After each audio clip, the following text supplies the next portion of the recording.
자, 화폐의 시간 가치는 26회와 29회는 이론으로 출제를 했는데 26회가 29회보다는 좀 약간 어려웠던 것 같고 28회는 계산 문제죠.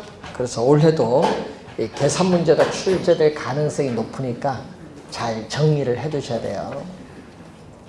자, 화폐 시간 가치 두 개를 배우셨어요. 일시불의 내가계수와 일시불의 현가계수 어떤 관계? 역수관계. 또 연금의 내가계수와 감치기금계수 역수관계. 자, 그럼 또 역수관계 하나 더 배우도록 하겠습니다. 자, 또 현재 주어졌어요. 자, 1년 말, 또 2년 말, 또 N년 말입니다. 자, 이렇게 매년 말에 또 동일한 금액에 뭐를 또 받는다? 연금 A원을 받는다. 자, 여러분 가끔 있죠? 나는 매년 연금을 받는데 매년 받기 싫다. 현재 일시불로 한꺼번에 받고 싶다 할 수 있어요. 그걸 계산하는 겁니다. 옛날 우리나라 국민연금 초창기 시절에 일시불로 연금 준 적도 있어요. 그때 당시에. 자, 그러면은 일시불로 받으려면 어떻게 돼요? 1년 말에 A원이 현재 얼마? 현재 할인을 하죠. 얼마? 1년이잖아요. A원보다 적습니다. 현재 할인을 하는데 1 플러스 RMS 1스 할인을 했어요. 그럼 2년 말에 A원이 현재 얼마냐? 할인을 하는데 기간은 몇 년? 1 플러스 R 기간 몇 년? 2년 제곱. 자, 이런 식으로 오면은 N년 말에 A원은 현재 얼마?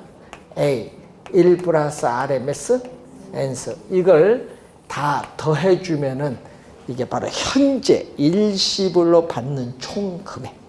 그럼 일시불로 받는 이 총 금액을 우리는 전문용어로 뭐라고 하냐 하면은 다 더해준 것을 연금의 뭐라고 하죠?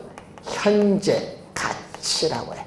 그럼 다 더해주는데 A라는 공통되는 또 숫자를 묶어내면 얼마 나오죠? 또 1 플러스 R의 1승분의 1.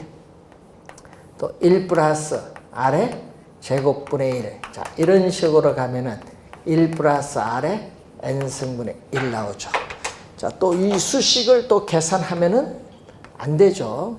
자, 이 수식은 또 등비수열입니다. 합구하는 건데, 자, 이것 때도 연금일 때는 뭐를 곱해준다? 연금일 때는 연금, 현재 가치일 때는 현재 가치 개수로 적어주면 돼.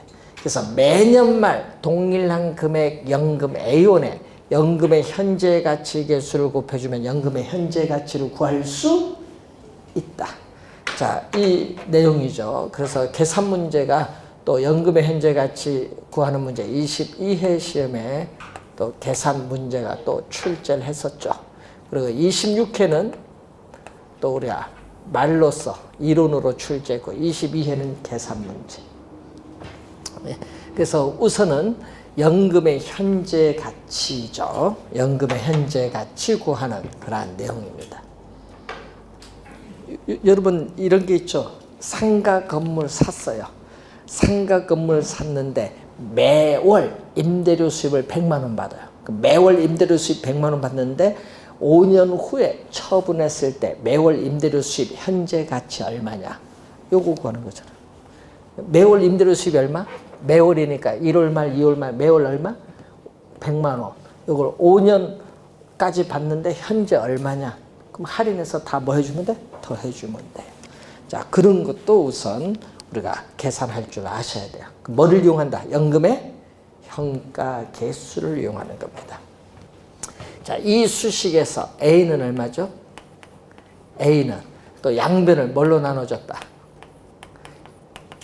양변을 또 빨간 수식으로 나눠주면 되는데 빨간 수식이 연금의 뭐라고 하죠? 현가 개수로 양변을 나눠줘요. 자, 그러면 이 수식을 뭐라고 하느냐? 이 수식을 우리 전문용어로 또 저당 상수라고 해. 또 두 수식을 곱하면 얼마? 곱하면 1. 그래서 연금의 현가계수와 저당상수는 어떤 관계? 역수관계에 있다. 연금의 현가계수와 이 저당상수는 역수관계에 있다 얘기죠. 그래서 14회 시험, 16, 21, 26회 시험에 또 출제를 했습니다. 역수관계.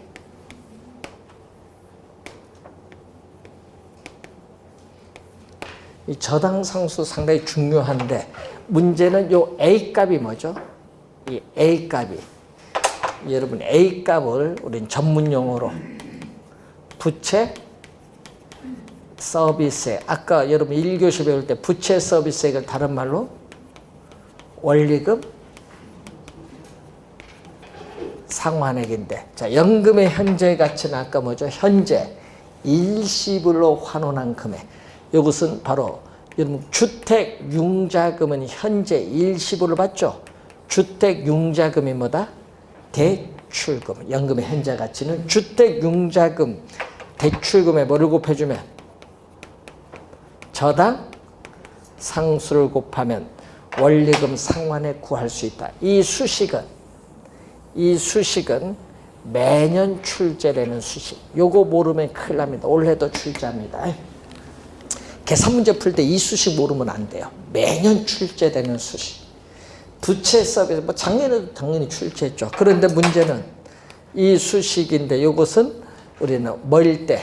원리금, 균등, 상환. 여러분 대출을 받을 때 돈을 갚아 나가는 방식, 원리금, 균등, 상환 방식인데 작년 시험에 원리금, 균등을 뭘로 출제했냐 하면요. 원금, 균등으로 출제해서. 원금, 균등이 아니라 뭐다? 원리금, 균등, 상환 방식. 작년에 또 말로 출제를 했고 또 이론도 출제했습니다. 이론도 출제하지만 계산도 나옵니다. 여러분 계산 문제 저 수식을 알아야 풉니다. 꼭 기억을 해둬야 돼. 그래서 요거는요 올해도 출제하니까 꼭 암기하고 다니셔야 돼요. 원리금, 균등, 상환 방식이다. 이렇게 보시면 되겠습니다. 자, 그래서 여러분 교재 그 222페이지에 거기에 중간에 보시면 상환 적용표가 나오죠. 매 기간의 저당 지불액, 저당 지불액을 뭐라고 한다? 저당 지불액을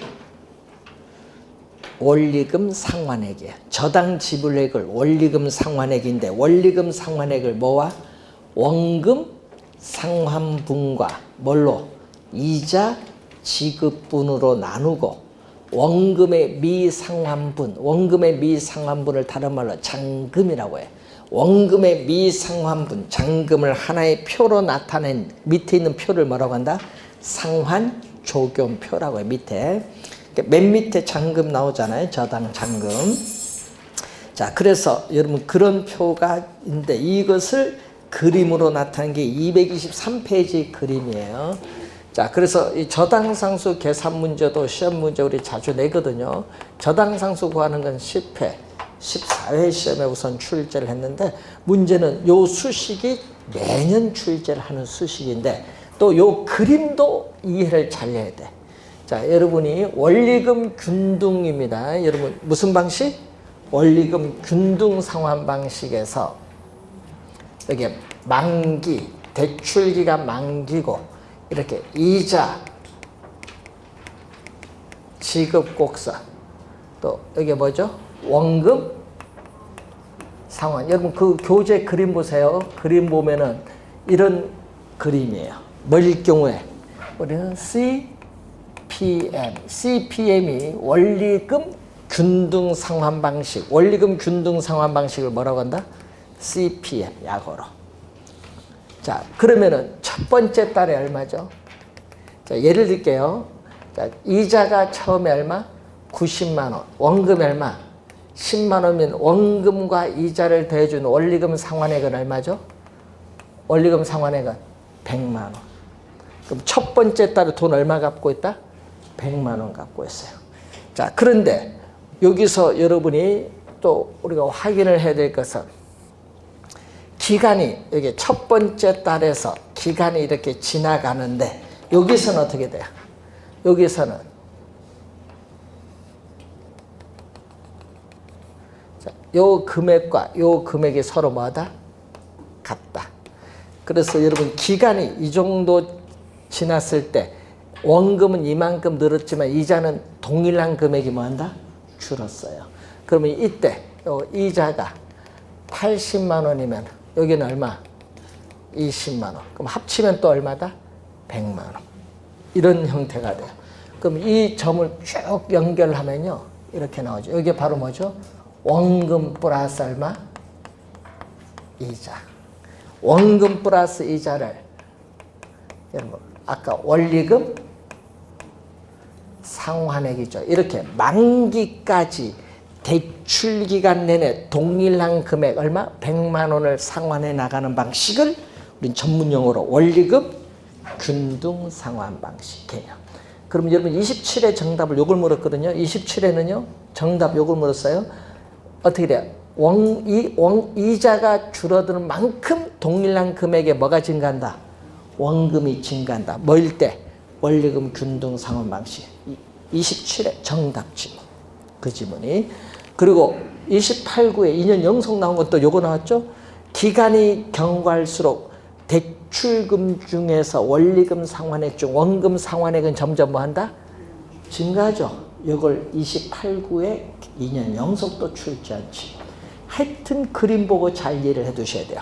자, 만기에 가까이 갈수록 원금 상환 곡선의 기울기와 이자 지급 곡선의 기울기는 뭐다? 급하다.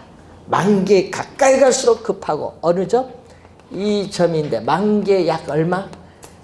약 3분의 2 정도, 뭐 60한 약 7%인데 만기 약 3분의 2 정도 지났을 때 대출금의 약도 몇 프로? 50%. 50%가 뭐가 된다? 상환되었다고 볼 수 있다. 자, 만기에 약 3분의 2 정도 지났을 때 대출금의 약 반, 50%가 상환되었다고 볼 수 있다. 자, 이걸 기본적으로 이해하면은 우리가 다음 주에 금융을 배울 때 또 배웁니다. 한번 원리금 균등할 때 상당히 중요한 그림이에요. 잘 이해를 해 두시고. 자, 그럼 221페이지 보시면은 잔금 비율, 상환 비율이 나오는데, 자, 예를 들게요. 자, 부동산 가격. 자, 부동산 가격이 얼마? 10억. 10억인데 내가 투자한 금액, 내 돈. 자기 자본은 얼마? 2억 원. 금융기관에 대출은 얼마 받았다? 8억 원. 몇 년? 15년. 만기. CP에 뭐다? 원리금 균등 분할 상환. 자, 15년 만기 원리금 균등 분할 상환 방식으로 대출을 받았어요. 자, 그런데 여러분 주택 융자금인 대출금을 만기까지 갚아 나가기보다는 중도에 주택을 처분하는 경우가 많아요. 15년 만기로 받았는데 몇 년 지나서 5년 후 처분을 하고자 해요. 자, 5년 후에 주택을 처분하고자 한다. 자, 그러면 얼마냐? 자, 5년 동안 원리금 균등 분할 상환이니까 5년 동안 돈은 갚은 돈이 있겠죠. 대출금 중에서 얼마? 또 얼마를 갚았잖아요. 상환된 원금이 얼마다? 5년 동안 얼마 갚았어요? 2억 원. 그러면은 상환된 원금이 2억이면 아직 돈 못 갚은 돈. 미상환된 원금은 얼마죠? 6억 원이에요. 이때 이 미상환된 원금이 중요하거든요. 우리는 이걸 시험 문제에 미상환된 원금으로 출제하면 좋은데 여러분에게는 다른 말로 출제. 잔금 하면 이제 또 무슨 말인지 몰라. 잔금하면 잔금을 다른 말로 미상환 저당 잔금. 작년 시험에 미상환 저당 잔금이라는 말로 또 나왔죠. 이 미상환된 원금이에요. 이것을 또는 우리는 융자, 잔고 또는 대출 잔액, 미상환 대출 잔액 같은 용어들이 이렇게 많아요. 하여튼 용어들이 많은데 이때 이 상환된 원금 볼까요? 이때 여러분이 알아둬야 될 용어가 무슨 용어? 상환 비율. 상환 비율은 대출금 얼마? 지금 얼마 받았죠? 8억이죠. 대출금 8억 중에서 상환된 원금이 차지하는 비율이에요. 상환된 원금이 차지하는 비율 얼마죠? 2억. 그러면 4분의 1이니까 0.25. 100을 곱해주면 25%가 되겠고. 자, 그러면 여기서 시험 문제는 이제 요걸 주야겠죠. 뭐다? 잔금 비율. 그래서 여기 용어가 어려운 거예요. 그래서 잔금 비율을 하면은요, 이게 용어가 많이 어려운 용어예요. 대출금 중에서 뭐가 차지한다? 미상환된 월금인데, 예? 이것을 우리는 용어인데, 이 개념도 출제했고, 계산 문제도 출제했어. 14회 시험은 계산 문제 출제했고요. 15회 추가 시험에서는 또 요 개념, 계산 문제는 14회, 추가 시험 요 개념. 미상환된 원금이죠. 출제는 상환된 원리금으로 출제했어요. 예? 그래서 지금 얼마죠? 8억에서 얼마? 6억이니까 얼마? 4분의 3, 0.75 곱하기 100 하면 75%. 더해주면 얼마? 1. 1은 100을 곱해주면 100%이지. 그래서 시험 문제는 어느 걸 출제했어요? 요걸 출제 작년에 했죠. 상환 비율과 잔금 비율을 대주면 얼마? 1. 자, 12회 시험, 26회 시험, 29회 시험에 출제를 했는데, 문제는 이것을 뭘로 출제했어요? 작년은 제로. 상환 비율과 잔금 비율을 대주면 0으로 작년엔 출제를 했어요. 자, 그래서 여러분 요 두 수식은 꼭 기억을 하고 다녀야겠죠. 요 두 수식은. 자, 그리고 또 시험 문제 또 주의해야 될 건 또 요 수식이 있어요. 여러분이 아까 지렛대 효과 배울 때 거기 박스의 수식에 지분 비율이라는 또 수식이 있거든요. 지렛대 효과 아까 배울 때 지분 비율은 부동산 가격에서 뭐가 차지한다? 자기 자본, 지분이 차지하는 비율인데, 부동산 가격 얼마? 10억. 내 돈 얼마? 2억. 0.2. 자, 지분 비율이고, 또 우리 아까 지렛대 효과 배울 때 배운 용어 중에 하나가 대부 비율, LTV. 부동산 가격에 대한 대출금이 뭐죠? 부채입니다. 대출금이 뭐다? 부채. 10억이 얼마? 대출. 8억이니까 얼마? 0.8. 더해주니까 얼마? 또 1.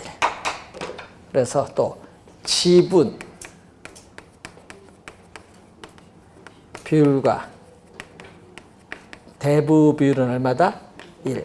이 수식을 이용해서 문제 푸는 게 꽤 되거든요. 지분 비율과 대부 비율을 이용한 수식 15회 시험에 또 출제를 또 했어요. 23회 시험 27회 이 수식을 이용해서 문제를 푸네. 그래서 시험 문제 이것도 자주 나옵니다. 잔금 비율과 상환 비율 대주면 얼마? 1. 또 지분 비율과 대부 비율을 대주면 또 얼마? 1. 자, 우선 1입니다. 0이 아닙니다. 나중에 시험 문제 내면요, 지분 비율 플러스 또 부채 비율이 하면 돼. 부채 비율을 대주면 1이 아닙니다. 그래서 항상 용어를 정확하게 기억해 두시고, 자, 223페이지에 위험의 개념이 밑에 나오죠.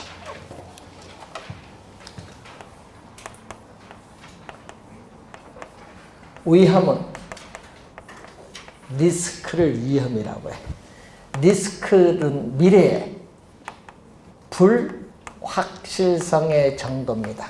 그리고 우리는 주식시장에서는 변동성이라고 하고 또 경영학의 재무관리에서는 장래 기대되는 소득에 대한 변동의 가능성을 위험이라고 해요. 자, 불확실성의 정도가 크면요, 위험이 높아요.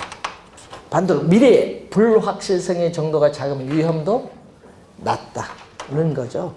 자, 그래서 또 시험 문제 또 보시면은 이제 뒤에 가서 또 배우겠지만은 실현된 결과가 나와요.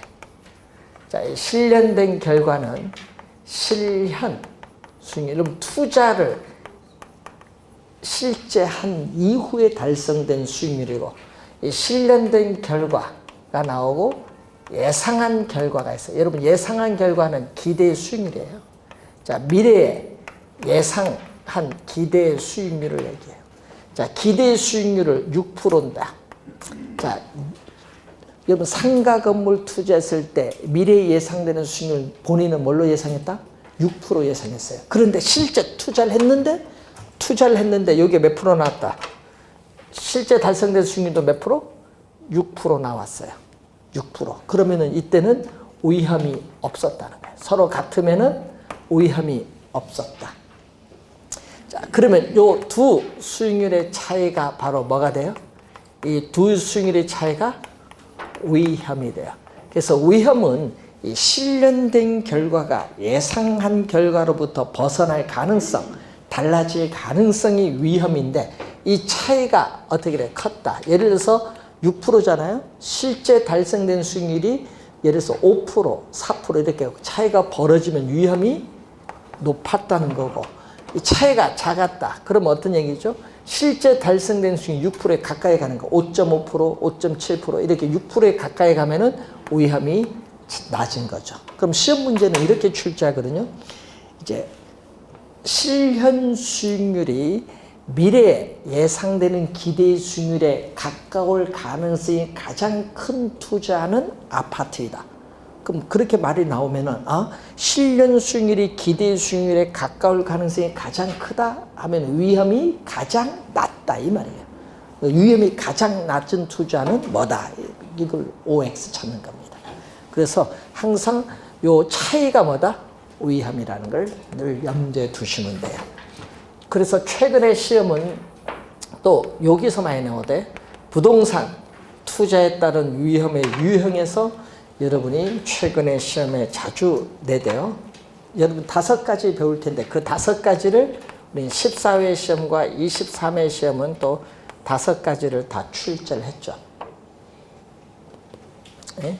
위험의 유형 장르로 나오는데 하여튼 자주 출제를 합니다. 그래서 여러분 교재 224페이지에 우선 사업상 위험이 있어요. 자, 사업상 위험은 부동산 투자 사업 그 자체에서 발생하는 수익성에 관련된 위험이에요. 비즈니스 위험이라고 하는요. 경영. 사업상 위험은요. 비즈니스 위험 또는 경영 위험인데 여기에는 뭐가 있다? 3가지가 있어요. 3가지 중에서 시장 위험이라는 게 있거든요. 시장 위험. 자, 여러분 어떤 위험? 시장의 불확실성이 우리는 발생하는 위험. 시장의 불확실성에서 발생하는 위험이죠. 자, 여러분 부동산 경기 침체로 인해서 우리는 공실률이 증가하면서 임대료 수입이 어떻게 돼요? 줄어들면서 수익률이 하락한다. 이런 위험이 무슨 위험? 시장 위험. 시장 위험. 27회 시험에 또 출제를 했죠. 자, 그리고 운영 위험. 운영 위험과 위치적 위험. 요 2가지는 또 23회 시험에 또 출제가 되죠. 자, 운영, 말 그대로 운영하는 거죠. 근로자의 파업. 또 부동산을 운영 유지하는 데 드는 비용을 영업경비라고 하는데 영업경비의 변동, 예? 또는 임대료에 있어서의 뭐다? 연체 등 이 운영상에서 발생하는 수익성의 불확실성을 폭넓게 지칭하는 이런 개념을 무슨 위험? 운영 위험. 운영 위험. 그리고 위치적 위험은 위치가 고정되어 있어요. 부동산은 위치가 고정되어 있기 때문에 그 위치를 둘러싼 외부 환경의 조건에 영향을 받죠.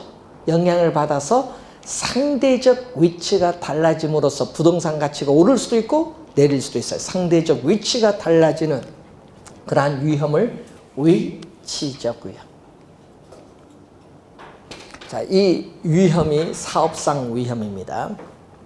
자, 그리고 금융 위험은 작년에 박스로 주어졌거든요.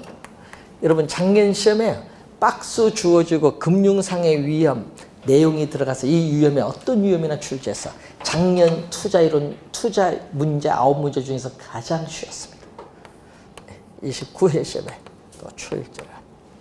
금융 위험. 여러분 금융은 배웠잖아요. 이것만 알면 되네. 금융은 자금을 융통받았다. 금융기관에서 융통받은 자금이 바로 대출금이죠. 이 금융기관의 대출금이 많을수록 차입자의 원리금 상환부담은 뭔다? 높아지면서 채무가 불이행될 가능성이 점점 높아지게 되는 위험을 무슨 위험? 금융위험. 금융위험. 그 개념을 출제했습니다. 작년. 금융위험. 자, 법적 위험 있죠. 부동산을 둘러싼 법적 환경의 변화. 대표적으로 뭐죠? 토지 이용 규제의 대표적 수단인 지역지구제의 변경 가능성 여부라든지 정부의 정책, 재정정책, 금융정책 이런 거죠. 일단 정부의 정책의 변화로 발생하는 위험이 금융위험이야. 금융위험. 자, 법적 위험. 자, 인플레이션 위험. 물가가 지속적으로 상승하는 현상이 인플레이션이잖아요. 그러면 인플레이션이 발생하면 전과 동일한 물건을 사기 위해서는 돈을 더 많이 지불해야 돼요. 그래서 물건을 구입을 할 수 있는 능력, 구매력이 떨어지거든요.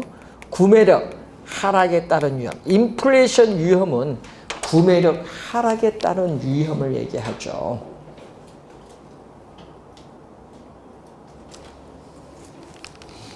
자, 그래서 여러분 나중에 다음 주에 또 배울 텐데 금융의 용어가 출제했거든요. 금융상의 용어. 뭐가 나오냐 하면요. 인플레이션이 발생을 하면은 금융기관은 돈의 가치가 떨어지니까 손해예요.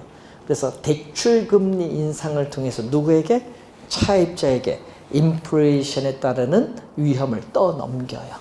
이걸 이제 출제를 그 지문을 좀 많이 하는데 그 지문이 여러분 27회 시험에 또 출제를 했어요. 자, 인플레이션 위험. 나중에 또 다음 주에 금융 가서 또 배웁니다.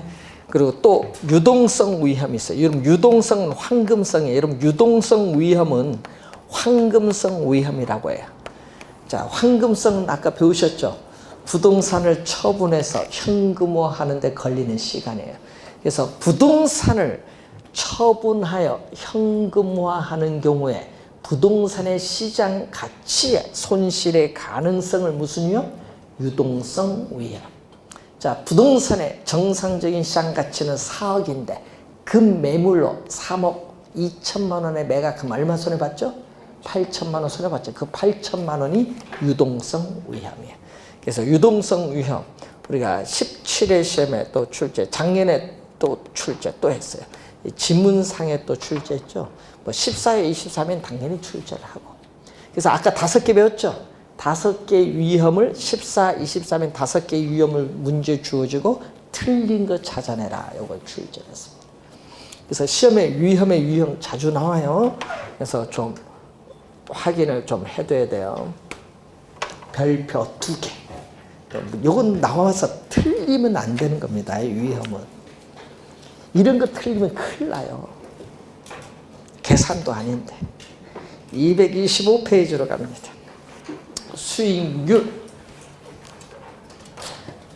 자, 여러분이 하여튼 여러분 많이 사용하는 용어 아닌가요? 수익률. 예? 우리 수익률이 몇 프로인가? 실제 생활에서 많이 사용하는데 수익률을 구하려면 분모는 뭐죠? 내가 투자한 금액. 자, 부동산을 취득하는 투자 금액에서 순수익. 순수익은 뭐예요? 총 수입에서 뭐를 빼면 돼? 비용을 빼면 되죠. 요 비율 곱하기 100을 해줘야 100을 해주는 건 뭐죠? 퍼센티지로 가는 건데 이 율은 퍼센티지 개념이잖아요. 100을 곱해주면 뭐가 나온다? 퍼센티지 개념이 나와요. 부동산을 취득을 하는데 투하된 자본, 이 투자 금액에 대한 순수익의 비율을 수익률인데 이 수익률의 종류가 몇 가지? 3가지를 묻는 문제.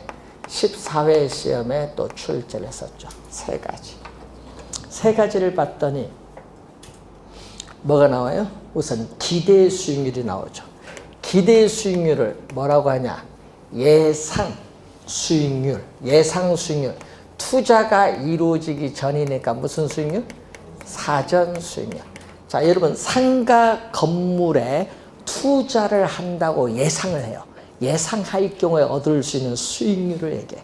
그럼 여러분 예상한 거에 투자 안 했어요? 예상합니다. 그 투자로부터 수입 들어오고 나가는 비용이 있을 거예요. 그걸 고려하여 계산한 수익률이에요. 그러니까 예상 수익률이다. 그래서 여러분 가끔 있죠. 내가 저 상가 건물 투자하면은 예상되는 1년 후의 수익률이 한 6% 정도 나오겠다. 그럼 그게 바로 뭐가 돼? 기대 수익률. 예상 수익률. 투자하기 전이에요. 그럼 투자했어, 실제. 실제 투자하고 1년 지나서 수익률이 예를 들어서 5% 나왔다. 그럼 그게 무슨 수익률? 실현 수익률. 투자를 했기 때문에 뭐죠? 사후인데 이미 투자가 이루어졌기 때문에 뭐죠? 과거에 이미 달성됐으니까 뭐죠? 역사적 수익률이라고 해요. 실현 수익률을 역사적 수익률, 투자가 실제 했기 때문에 사후 수익률. 그래서 투자가 이루어지고 난 이후에 실제로 달성된 수익률을 실현 수익률이죠. 여러분 가끔 이런 게 있죠. 예상 수익률 6% 보고 투자했는데 실제 5%밖에 안 나왔다. 예? 5%밖에 안 나왔다. 이럴 수도 있죠. 그럼 뭐가 존재했다는 거예요? 위험이 존재했다는 거지. 예? 시장 상황이 변했다는 거예요. 갑자기. 자, 여러분이 요즘에 여러분 젠트리피케이션 한 게 있거든요. 요즘 여러분 어디 홍대 쪽 지나가다 보면 프레가트 막 보여. 젠트리피케이션. 예? 영어로 아니고 한글로 젠트리피케이션 막 이렇게 적혀 있는 걸 보면은 그게 뭐냐 하면요. 건물이 이제 노후화되면서 그 지역이 점점 쇠퇴하는 거예요. 그럼 젠트리피케이션 해야 된다. 이렇게 막 붙여요. 그럼 다시 뭔다? 재활성화 시키자 얘기인데 여러분 왜 젠트리피케이션 이런 용어가 나오냐면 그 지역이 쇠퇴가 되는 거예요. 상권이 활성화될 때는 괜찮았는데 문제는 임대료가 오르고 그 지역의 건물이 노후화되면서 점점 떠나요. 그러면 상권이 어떻게 돼요? 쇠퇴하면서 주변에 다른 새로 형성되는 상권, 신상권으로 옮겨가요. 예? 대표적으로 어디 요즘 홍대 쪽이 핫하다가 요즘 상권이 어떻게 주변으로 약간씩 가죠. 예? 그래서 요즘에 상권이 새로 형성돼. 저 어디도 그래요. 저쪽 예? 예, 테헤란로 쪽도 그래요. 임대료가 너무 비싸니까 빠져나가는 거예요. 이제 봉은사 그쪽 빠져나가고 쭉쭉 빠져나가요. 상권이 죽어요. 그래서 여러분 조만간 2년 내에 대표적으로 죽는 상권 두 군데가 언제 아세요? 예? 동대문과 명동에. 상권 죽어요. 예? 지금도 많이 죽고 있는데 2년 뒤면 거의 죽어요. 예? 그래서 여러분 상권을 이제 형성하는 거 그게 다 관련돼 있어요. 수익률이 본인들이 예상한 수익률보다 점점 떨어지는 거야. 빈 공실이 생기는 거예요. 그럼 수익률이 당연히 떨어지죠. 자, 그래서 여러분이 실현 수익률, 예상 수익률, 요즘 상가 건물 투자할 때 주의해서 잘 해야 돼요. 예측을 잘 해야 됩니다. 요구 수익률 있죠. 요구 수익률. 개념이 14회 시험 요 3가지 다 출제했거든요. 개념. 요구 수익률은 27회 시험에 또 출제를 했어요. 요구 수익률은 항상 미래 불확실성에 투자하면 위험이 존재합니다. 항상 위험이 있다고 생각하는 거예요. 수익은. 그럼 위험이 있다. 있을 경우에 투자자가 자금을 투자함으로써 충족되어야 할 뭐죠? 최소한의 수익. 그럼 시험 문제는 뭘로 내요? 우리는 말을 바꿔요. 최대로 바꿔버립니다. 시험 문제는. 최소를 뭘로? 최대로 바꿉니다. 자, 27회 시험에 또 출제를 했었죠. 무슨 수익률? 최소한의 수익률. 여러분 우리 말을요 최소, 최대, 예? 요거 진짜 자주 바꿉니다. 그 가장 높은, 가장 낮은 뭐 이런 말을 좀 잘 바꾸니까 좀 주의해 두시고, 요 요구 수익률은 무슨 개념? 거기 봤더니 투자 안에 무슨 개념? 기회비용의 개념. 자, 기회비용. 자, 우리 경제 이론에서 진짜 요거 모르면 간첩이라 할 정도로 용어인데, 요거 외국에는요 6살, 5살 때부터 배우는 용어인데 우리는 여러분 지금도 모르고 있어요. 이게 뭐 중고등학교에서 금융, 투자 이쪽 강의를 안 하니까 우리나라는요, 예? 세계 OECD 국가 중에서 29개 OECD 국가 중에서 우리나라가요 투자, 금융, 지식, 상식이요 제일 꼴등이에요. 외국은 5, 6살부터 가는데 우리는, 예? 대학교도 안 가르쳐줘. 전공만 해야 할 뿐이지. 그러니까 이 문제가 심각해. 그래서 기회비용은 뭐죠? 투자 대상이 여러 개 있어요. 그러니까 여러분 선택의 대상이 여러 개 있는데 그 중에 선택을 해요. 선택의 대상이 많아요. 자, 어떤 것을 선택을 하게 됩니다. 선택의 대상. 여러분 선택 못한 게 있죠? 하나. 예? 늘 여러분 선택을 하는데 선택 못한 게 하나 있어요. 여러분 태어날 때. 그건 선택이 아니지. 그거 빼놓고 다 선택의 대상이야. 태어나서 이제 배고프면 울까 말까부터 선택이지. 그 선택을 하면 뭐가 있어요? 포기되는 게 있어요. 포기. 선택의 대상이 여러 개 있기 때문에 선택을 했을 때 이 포기되는 것에 있어서의 뭐가 된다? 최대. 최대의 가치를 우리는 기회비용이라는 용어를 사용해요. 최대의 가치. 자, 그러면은 여러분 투자 대상에 있어서 여러분 상가 건물에 투자할 거냐, 예?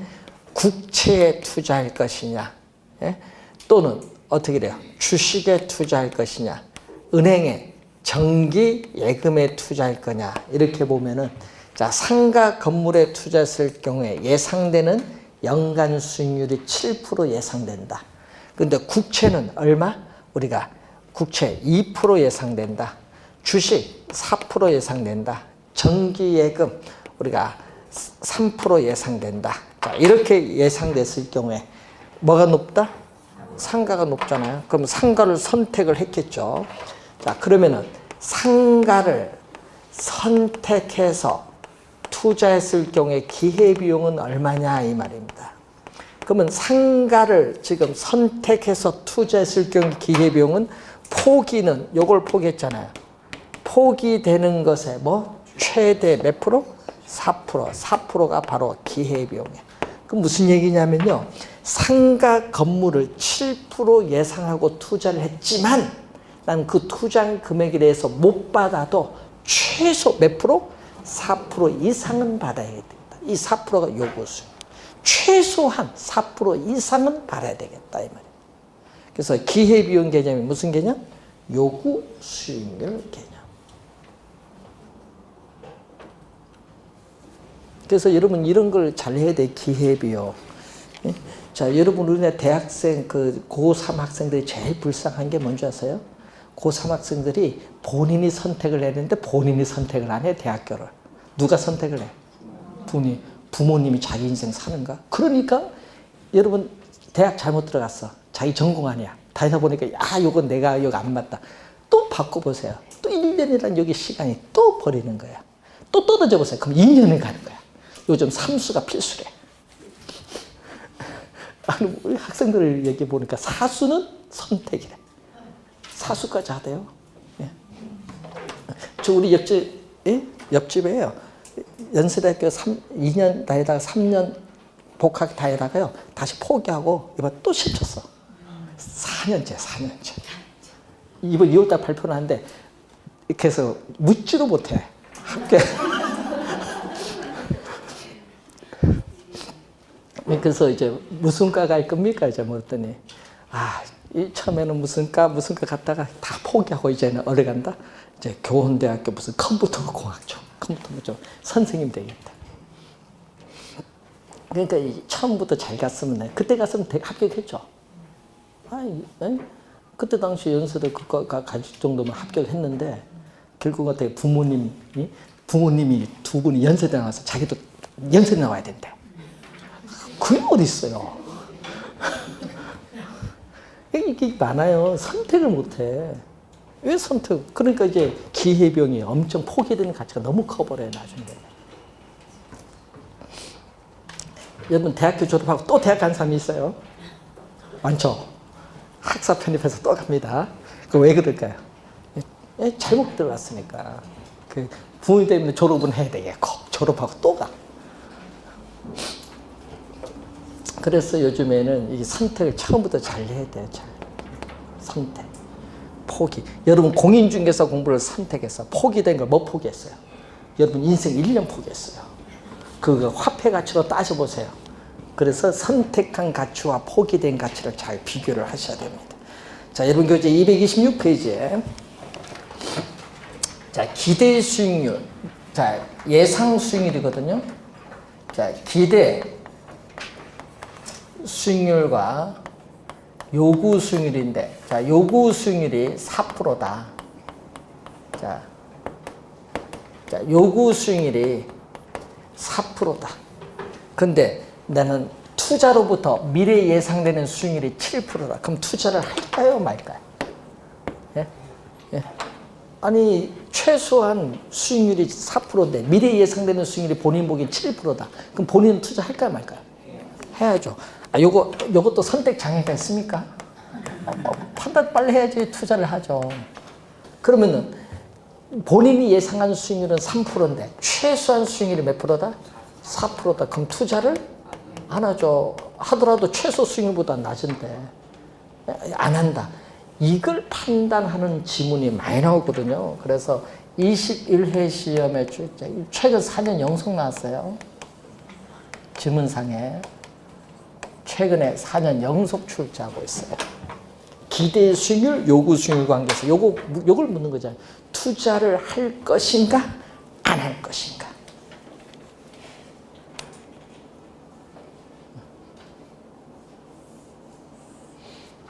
요걸 우선 여러분이 잘 기억을 해 두시기 바랍니다. 자, 그러면 여러분 교재에 이제 위험에 대한 투자자의 태도가 나오는데 227페이지로 넘어가서 위험에 대한 투자자의 태도 우리가 잠시 쉬고 시작하겠습니다.